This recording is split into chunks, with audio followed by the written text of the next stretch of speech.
Hello बच्चों, कैसे हैं आप सभी लोग। यूपीएससी प्री अगले संडे, आज सैटरडे, कल संडे, अगले संडे, गिनती के 7 दिन आप अपनी प्रिपरेशन कर सकते हैं। इस 7 दिन में ऐसा क्या मैजिक होगा कि आप अपनी चीज़ों को कर पाएं। अगर आपने तैयारी बहुत देर से स्टार्ट की, आपकी तैयारी ठीक से नहीं हो पाई है, तो क्या यूपी पीसीएस का प्री निकाला जा सकता है? मैं नहीं कहूँगा शायद निकाल लें, शायद ना निकालें, वो तो आपकी प्रीवियस नॉलेज और आपकी प्रिपरेशन पे डिपेंड करता है। पर अभी आप क्या कर सकते हैं ये बताने में आपके साथ खड़ा हूँ। तो आइए हम समझते हैं कि सही से क्या कर सकते हैं। पहले 7 दिन बचे। आज क्या करना है आपको, सबसे पहले जो सब्जेक्ट आप पढ़ चुके हैं, नए टॉपिक पढ़ने का समय खत्म। मान लीजिए आपको हिस्ट्री, पॉलिटी, ज्योग्राफी, साइंस में कुछ सर्टेन टॉपिक्स आते हैं, उनको आज से क्विकली रिवाइज करिए। टेस्ट सीरीज दीजिए, मॉड्यूल दीजिए, उन टॉपिक्स को बार बार रिवाइज करके फ्लो चार्ट्स, माइंड मैप बनाइए और उनका प्रयोग करिए। 6 घंटे मिनिमम अपने टॉपिक को, सब्जेक्टिव स्टडीज़ को दीजिए। 6 घंटे पढ़ाई और 2-3 घंटे टेस्ट सीरीज। 8 से 9 घंटे आपको डेली देने पड़ेंगे, वरना आपका काम नहीं चलेगा। टाइम टेबल बना के हर चीज़ को करिए। जैसे इतिहास में प्राचीन, मध्य, आधुनिक भारत के मुख्य घटनाक्रम को बार बार दोहरा लें। भूगोल, भारतीय विश्व के तथ्यों पर एटलस के साथ फोकस करें।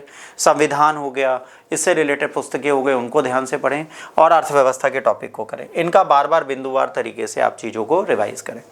मॉक टेस्ट बहुत ज़रूरी चीज़ है। मॉक टेस्ट में मैं पहले कहूँगा, मॉक टेस्ट देने से पहले आप प्रीवियस ईयर दीजिए। मिनिमम 8 साल दे दीजिए। अगर 8 साल देने का समय नहीं है तो 6 साल के प्रीवियस ईयर कर लीजिए। वो भी समय नहीं है तो मिनिमम 3 साल के प्रीवियस ईयर करके जाइए, जिसमें सीसेट और जीएस दोनों आए, ताकि आपको ये पता चल जाए यूपी पीसीएस में क्या क्रमवार बदलाव हुआ है।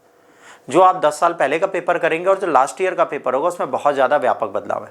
परंतु ये आपको एक मानसिक स्थिति बना देगा कि आप कैसे 120 क्वेश्चंस करके आ सकते हैं और सीसेट में 100 क्वेश्चन करके आ सकते हैं। ये सिरेवार तरीके से आपको चीज़ें करनी पड़ेंगी, तभी आपको चीज़ें समझ में आएंगी, अन्यथा गलत होगा। मॉक टेस्ट दीजिए। फिर जब आप प्रीवियस ईयर क्वेश्चन पेपर तैयार कर लें तो मॉक टेस्ट दीजिए। एक सही कोचिंग, सही संस्थान चुनिए जहाँ पर एक्सप्लेनेशन सही हो और मॉक टेस्ट बहुत सारे हो, उनकी प्रैक्टिस करिए। जो क्वेश्चंस आप गलत कर दें उनका डीप एनालिसिस करिए, ताकि भविष्य में यदि वो क्वेश्चन आए तो आपके वो क्वेश्चन गलत ना हो।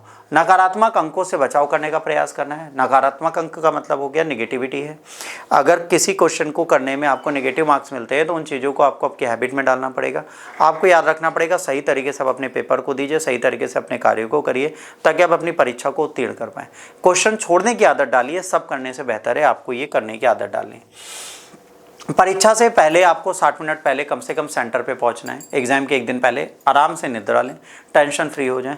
एग्ज़ाम जब तक नहीं हो रहा तब तक 8-8 घंटे के सिरेवार तरीके से अपने दिन को बांट लें कि 8 घंटे मुझे सोना है, 8 घंटे मुझे अपनी तैयारी करनी है, 8 घंटे में मित्रों से मिलना है, घूमना और टेस्ट सीरीज करनी है। अगर 24 घंटे को आप ठीक से डिवाइड करते हैं तो यूपी पीसीएस प्री निकालना आज भी संभव है। इस 7 दिन क्रमबद्ध तरीके से अपने अध्ययन को करिए। Best of luck. होपफुली उम्मीद है कि आप सफलता की उस पायदान पे पहुंचेंगे जहां पे आपको आवश्यकता हो। फाइनल रिवीजन करिए। ठीक से चीज़ों को करने के बाद आप अपनी सफलता को जरूर पाएंगे। रणनीति सही रखिए, संयम रखिए और खुद पर विश्वास रखिए। यदि आप पे आत्मविश्वास है तो आप अपनी परीक्षा को जरूर निकालें।